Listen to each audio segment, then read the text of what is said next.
at the Vatican, the headquarters of the Roman Catholic Church. Right from outside, you see the obelisk erected in honor of Satan. You see all the statues of all the so-called saints. They say this one is Saint Peter, this one is Saint Jude, Saint Mary. Saints who? Those are all demons that people are bowing down to. Ladies and gentlemen, I bring these things to let you know that we have to be careful. These are the people that gave us the pagan traditions in Christianity today. And look at the next one. Jeremiah 10 verses 2-4. This is what Yahuwah says.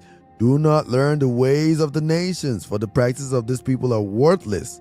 They cut a tree out of the forest, and the craftsman chisels it with his chisel. They adorn it with silver and gold. There you go. And these same things, the pastors of today will bring it right on their altar. So if your leader is encouraging this in the church, what are they encouraging you to do in your homes?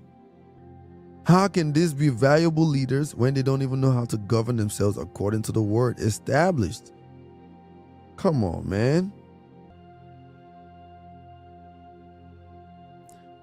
You may think, well, what if people don't know? Well, the scripture says, my people perish for lack of knowledge, and billions more will perish for their ignorance of the truth. You may think judgment would escape some people because their lives are dedicated to serving God and doing works in His name. But once again, remember Matthew 7:21. Christ said it Himself. Many, many, many will come saying, oh, Father, I did this in your name. I did that and that in your name. But He will say, depart from me. I never knew you. This lets you know that many, many, many pastors are in grave danger. And scripture says in James 3 verse 1 that us who preach will be judged even more strictly. So if you want to be a teacher, you better learn. You better pray for wisdom. You better fast as if you want to die so you can receive direct information from heaven. Because it doesn't matter if you wear a clean suit every day, if you have the biggest building, or if your church has the most people in attendance,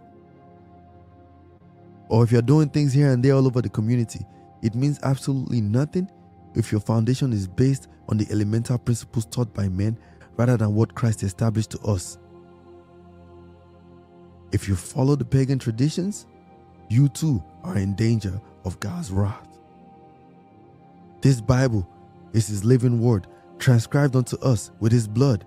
If you can't read it, too bad. If you don't understand, too bad. Before you anoint yourself as pastor, make sure you are endowed with God's wisdom